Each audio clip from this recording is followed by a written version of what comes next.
Nikola Tesla, the architect of light. Chapter 1.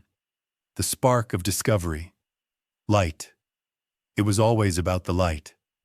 Most people see the world in shapes and colors. I saw it in flashes. When I was a boy in Smiljan, these flashes were my constant enemy and my greatest gift. They were like a lightning storm inside my brain. The air around me would catch fire, and the real world would disappear. In those moments of blinding white, I did not see my mother or my father. I saw machines. I saw wheels turning. I saw engines moving without steam. I saw the future. I remember one winter evening. I was stroking my cat, Macaque. His black fur was thick and soft. As my hand moved down his back, a miracle happened. A sheet of light, like tiny blue stars, appeared under my fingers. A crackling sound filled the quiet room. "What is that?" I asked my father. "That," my father said, looking at me with wonder, "is electricity. The same thing you see in the storm." My mind stopped. If nature was a giant cat, who was stroking its back? It was God. And if this power was everywhere, could I catch it? Could I make it do work for us? From that day, I did not play like other children. I built water wheels in the creek. I dreamed of flying. I learned to speak many languages, German, French, English, because I knew my ideas were too big for just one village. But my village became too small. Europe became too small. The voice in my head grew louder. It told me to go west.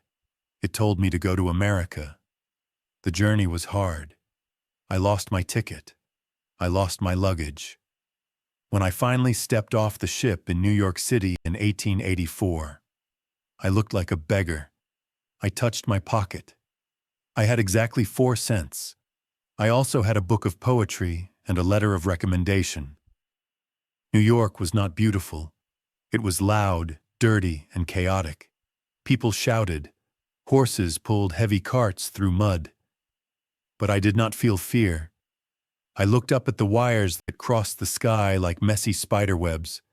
They carried direct current, DC. It was weak. It was dangerous. It could not travel far. I smiled. I knew something they did not know. I touched my head, where the plans for the alternating current motor were locked safe inside. "I will fix this," I whispered to the busy street. "I will light up the earth." Chapter 2. The War of Currents. I walked straight to the office of the most famous man in the world, Thomas Edison. He was a hero to Americans. To me, he was the man who could help me build my vision. I handed him the letter from his friend in Europe. It said, "I know 2 great men.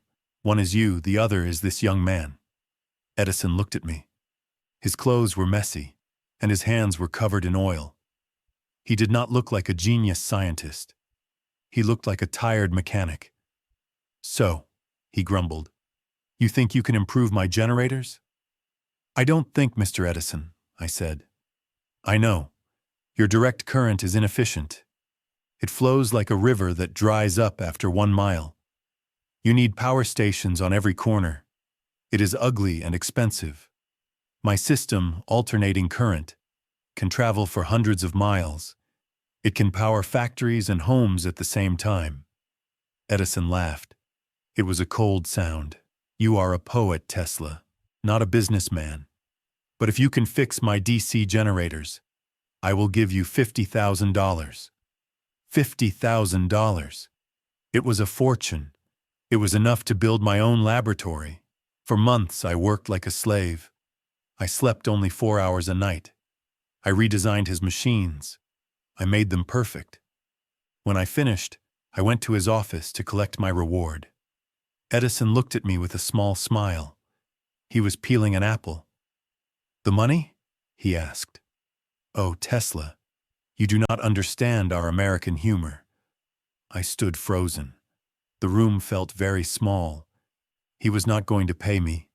He never planned to pay me. To him, I was just a tool, a pair of hands to do the hard work. I walked out of his office and never went back. For a year, I dug ditches in the street to buy food. The great Nikola Tesla, the man who saw the future, was covered in mud, working for $2 a day. But my mind did not stop. The motors spun in my head, faster and faster. Then a new man appeared. George Westinghouse. He was different. He listened. He bought my patents for AC electricity. And then the war began. It was not a war of guns, but a war of ideas. Edison was furious. He wanted to destroy me. He told the newspapers that my AC current was a killer.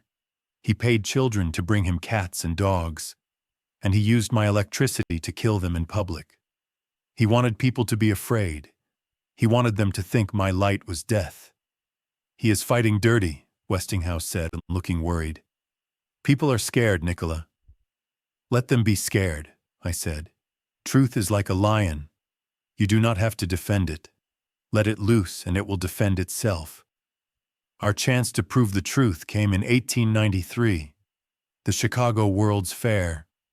It was a contest. Whoever lit the fair would light the future. Edison wanted too much money. We offered to do it for less. We won the contract.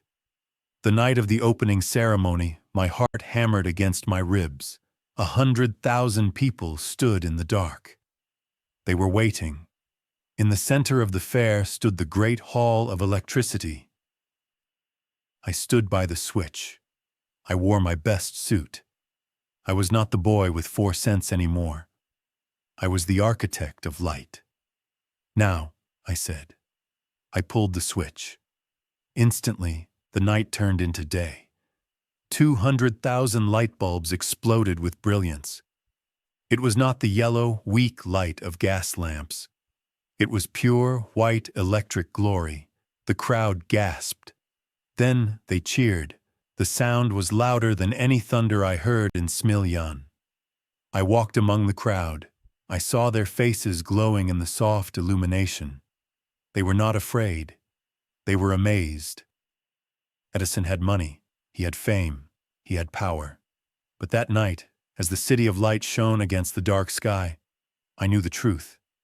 He had the past, but I had the future. Chapter 3. The Tower of Silence. After the Chicago World's Fair, the world saw me differently. I was not just an immigrant anymore. I was a wizard. They called me the Master of Lightning. I wore fine clothes, gloves, silk ties, perfect suits. I stayed at the best hotel, the Waldorf Astoria. I invited famous people to my laboratory to watch electricity dance through the air. Mark Twain, the great writer, came often. He laughed like a child when I passed thousands of volts through his body without hurting him. "You are playing with fire, Nikola," he said, his eyes wide. "No," I replied softly. "I am playing with the music of the universe." But fame is a strange friend. It opens doors, but it does not keep them open. My mind was already racing past the light bulbs. I saw something bigger. I saw a world without wires. Why build ugly poles everywhere? Why dig up the streets? The earth itself was a conductor. I could send power through the ground and the air, free for everyone. A farmer in Africa could have the same energy as a banker in New York. No meters, no bills, just pure, endless energy.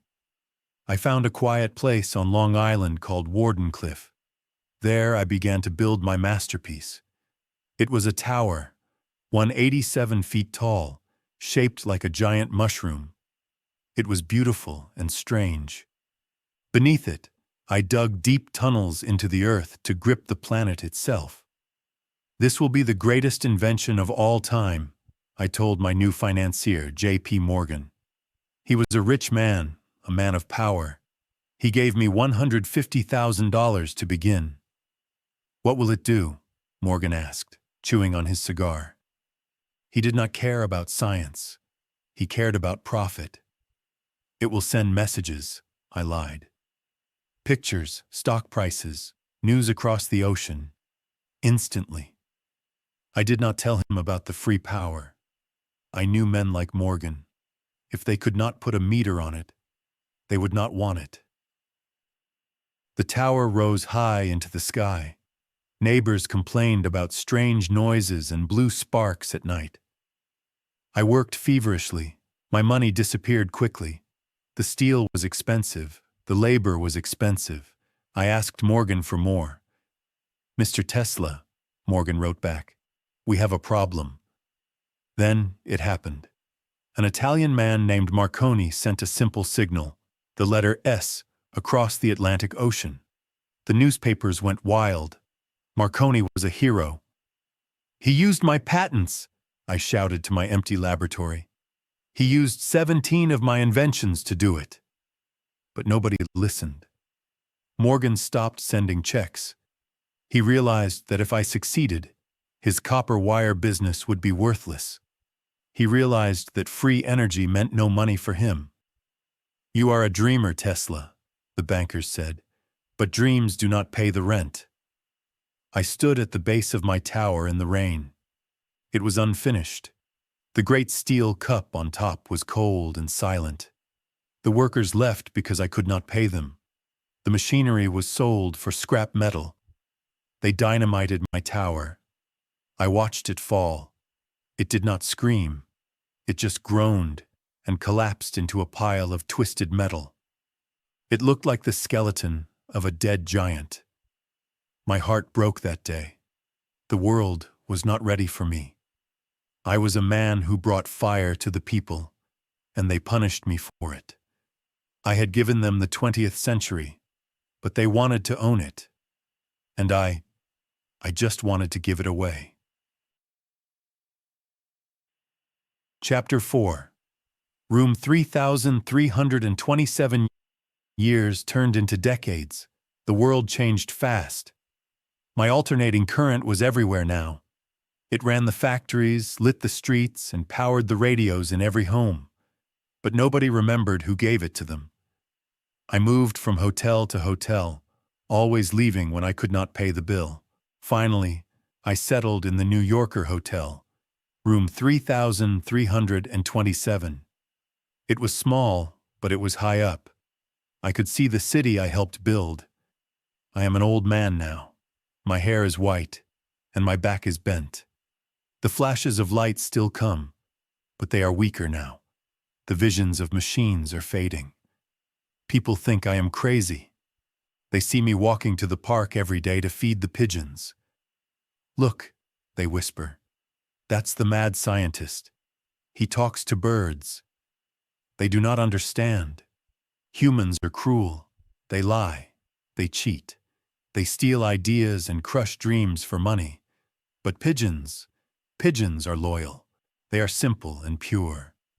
There is one pigeon in particular. She is white with gray tips on her wings. When she flies to my window, I feel a joy stronger than any invention. I love her as a man loves a woman. As long as she is here, there is purpose in my life. I sit by the window. The city below is a sea of electric light. Millions of bulbs burning bright. They are my children, these lights. Every time a person flips a switch, they are shaking my hand. I have no money. I have no laboratory. My papers are dusty and forgotten in boxes. But I am not poor. Tonight, the white pigeon landed on my sill. I fed her the special seed I keep in my pocket. She looked at me with her bright orange eyes. "You did well, Nikola," her eyes seemed to say. "I tired easily these days. The world is too loud, too fast. They race to build bigger weapons, faster cars. They use my radio to shout hate at each other. They use my motors to build tanks. But one day, they will understand. The present is theirs. They can have their money and their medals. They can have their noisy parades. I close my eyes and listen to the hum of the city. It is the hum of 60-cycle alternating current. It is the heartbeat of the modern world. I smile in the dark room. The present is theirs. But the future for which I really worked is mine. The end. What a powerful and tragic story. Nikola Tesla really was a man who lived in the future, even while his body was stuck in the past. Now let's take a closer look at the language in that story. I've selected 20 challenging words and 10 key phrases to help you understand the story better and improve your English vocabulary. Let's break them down. Key vocabulary. Blinding. In those moments of blinding white, I did not see my mother or my father. Blinding describes a light that is so bright you cannot see anything else. It hurts your eyes. Example. The sun was blinding when I drove out of the tunnel. Crackling. A crackling sound filled the quiet room. Crackling is a series of short, sharp sounds, like wood burning in a fire or electricity jumping. Example. We sat by the crackling campfire and told stories. Chaos or chaotic. New York was not beautiful. It was loud, dirty, and chaotic. Chaos means complete disorder and confusion. Chaotic is the adjective. Example. The airport was chaotic because of the snowstorm. Beggar. I looked like a beggar. A beggar is a person, typically homeless, who lives by asking others for money or food. Example. He gave a coin to the beggar on the street corner. Inefficient. Your direct current is inefficient. Inefficient means not working well. It wastes time, money, or energy.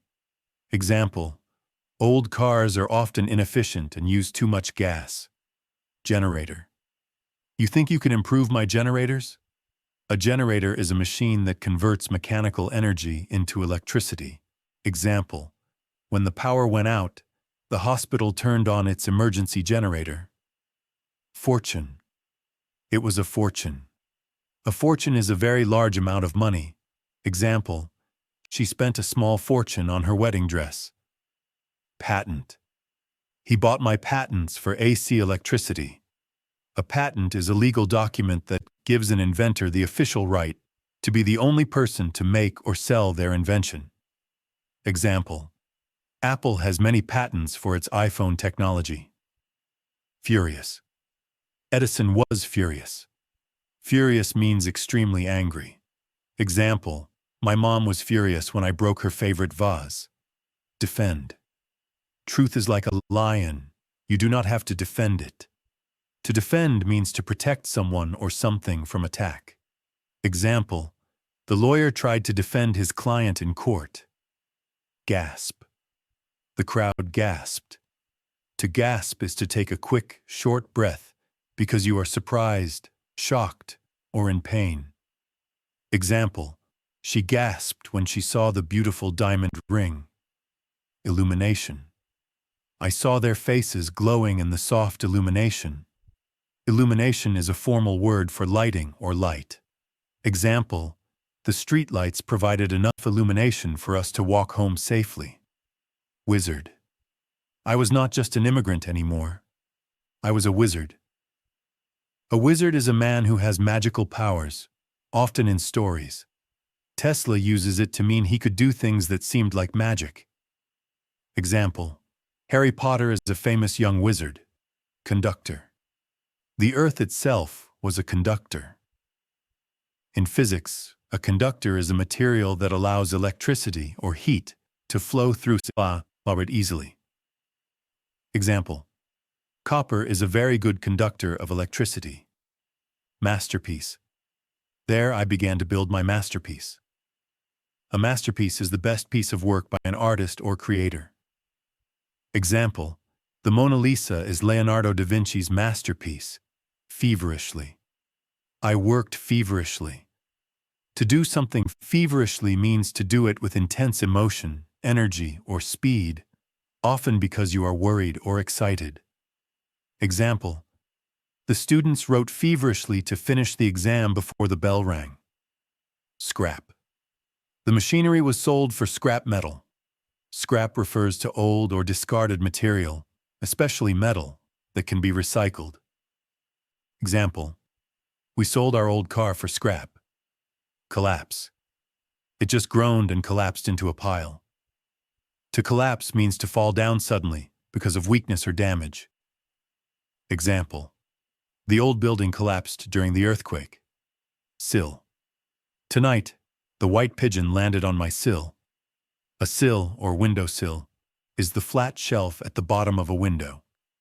Example: the cat likes to sleep on the sunny windowsill. Loyal. Pigeons are loyal. Loyal means staying firm in your friendship or support for someone. Example: dogs are known for being very loyal pets. Key phrases: catch fire. The air around me would catch fire. To catch fire means to start burning. Example: be careful with the candles so the curtains don't catch fire. Heart hammered. My heart hammered against my ribs. This phrase describes when your heart beats very fast and hard because of fear, excitement, or nervousness. Example: my heart hammered as I walked onto the stage to sing. Fight dirty. He is fighting dirty. To fight dirty means to use unfair or dishonest methods to win. Example: in politics, candidates often fight dirty by spreading rumors. Dig ditches. For a year I dug ditches in the street. To dig ditches refers to hard, physical labor, usually digging long holes in the ground for pipes or wires. It represents very low-status work. Example: he started out digging ditches but eventually became the company owner. Let it loose. Let the lion loose. To let loose means to set something free, to release it. Example: don't let the dog loose in the park without a leash. Turn into day. The night turned into day. This is a metaphor meaning it became very bright, almost as bright as sunlight. Example: the fireworks were so bright they turned the night into day. Play with fire. You are playing with fire, Nikola. To play with fire is an idiom meaning to do something dangerous or risky that could cause you trouble. Example: investing all your money in one stock is playing with fire. Race past. My mind was already racing past the light bulbs. If your mind races past something, it moves very quickly to the next idea, not stopping to think about what is in front of it. Example: she didn't hear the question because her thoughts were racing past the meeting to her vacation. Pay the rent. Dreams do not pay the rent. This is a common phrase meaning that passion or ideas are nice, but you need practical money to survive. Example: being a poet is romantic, but it doesn't always pay the rent. Hum of the city. I listen to the hum of the city. The hum is a low, steady, continuous sound. The hum of the city refers to the background noise of life, cars, people, electricity. Example: I find the hum of the computer very relaxing. Comprehension quiz. Okay, now that we understand the vocabulary, let's see how well you understood the story. I have 3 questions for you. Pause the video right now, think about your answers, and write them in the comments section below. I want to see who gets all 3 correct. Here are the questions. Why did Tesla leave Thomas Edison's company? What happened to Tesla's great tower, Wardenclyffe? In the final chapter, who does Tesla say are his only true friends? Ready? Here are the answers. Tesla left because Edison promised him $50,000 to fix his machines, but then refused to pay him, saying it was just a joke. It was destroyed. His financier, J.P. Morgan, stopped giving him money because he couldn't put a meter on free energy, so the tower was dynamited and sold for scrap. Pigeons. Specifically, a white pigeon with gray tips on her wings. Did you get them right? Let me know in the comments. If you enjoyed this story about the genius of Nikola Tesla and found the vocabulary breakdown helpful, please hit that like button. It really helps the channel. And don't forget to subscribe so you don't miss our next story. Keep learning, keep dreaming, and I'll see you in the next video.